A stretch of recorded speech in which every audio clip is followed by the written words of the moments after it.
Expert, আপনাকে higher করে দিয়েছে, সেইটা ভিন্ন কথা।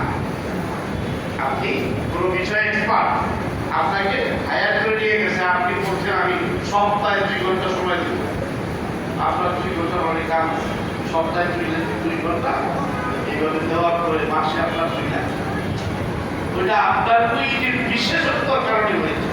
কিন্তু নর্মালি এমন কোনো সিস্টেম নাই যে আপনি কোম্পানি চাকরি করবেন না আর শুধু আছে কি ওভারটেক করবেন, এরকম সিস্টেম দুনিয়াতে নাই। তো এই নফলটা হইল অনেকটা ওভারটেক উদাহরণ। তাই আমাদের ডিউটি হচ্ছে 5 ওয়াক্ত নামাজ, আল্লাহর পক্ষ থেকে, মালিক হলেন আল্লাহ, আর ওনার পক্ষ থেকে আমাদের ডিউটি 5 ওয়াক্ত নামাজ বাধ্যতামূলক করতেই হবে, ছাড় নাই বিন্দু পরিমাণ। এখন আপনি আমি 5 ওয়াক্ত নামাজ পড়ার পরে ওই যে অতিরিক্ত আর 2 রাকাত 4 রাকাত 6 রাকাত করি নফল, এইটা হয় আমার কি ওভারটেক, বুঝছেন না? পড়লে